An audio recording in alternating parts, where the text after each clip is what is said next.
This is the receipt showing the part numbers for the two O-rings. The low and high are actually backwards. There's two little quick snap rings, screws, that relieve that first cover.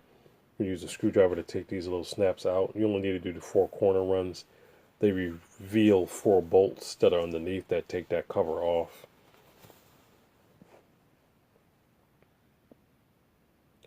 Once you remove the cover, you have better access to the power steering pump.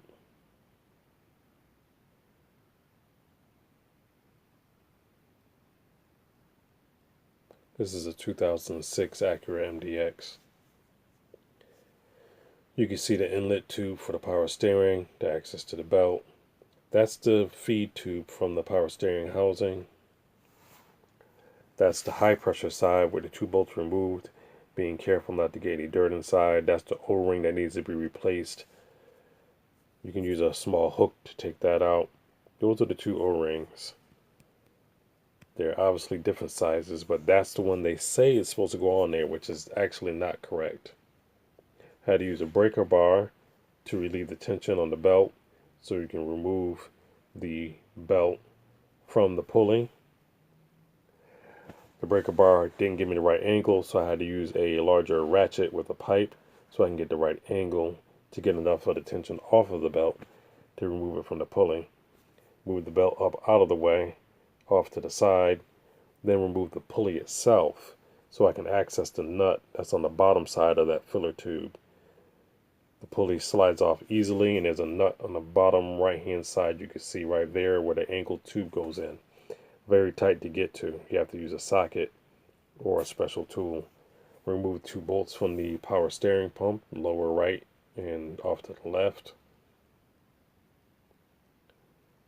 Then it kind of slides off to the side, which then gives me the ability to put a ratchet on to remove that lower nut underneath the inlet for the fluid. Again, being careful not to get any contaminants, not try to let any of the fluid drip onto the belts. That removes rather easily. There you can see the O-ring being removed from the inlet, the low pressure side. You can see it's got square edges. That's not what you want. It's gotten hard and the edges are now square. You can see the comparison of the gaskets here. The old is on the left, the new is on the right. Matching up by size, they are opposite of what the dealer said. A little bit of power steering fluid on the O-rings, very carefully swiveling it into place on the low side as well as on the high side, making sure that it's properly seated because you do not want air being introduced. Tightening up that bolt completely on the inlet side, then loosely tightening the power steering pump into place, then putting the high pressure bolts in place, then finishing tightening the power steering pump itself. Using a tensioner, go ahead and put the belt back on, and you want to make sure the belt is actually put back in its proper location on the alternator all the way around. You can see the alternator, how it's centered. You do not want it overhanging at all. That will damage the belt. And that's it back together. Now there's some non-accurate fluid that's in there. So what I will be doing, as you can see there, is removing that old fluid. And what I did was remove the lower hose after doing a running check. As you can see by the pulley there, the engine's actually running. It was quiet.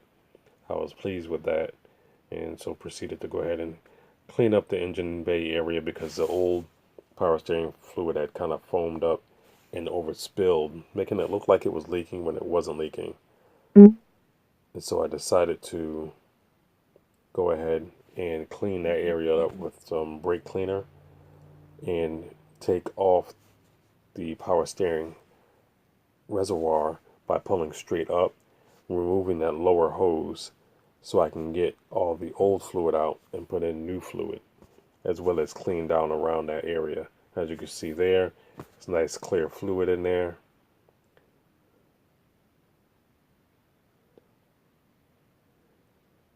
And I had a wire in the back somewhere. I don't know where that wire was supposed to go to. It was in a sleeve, but not there. Took the time to polish it up a little bit.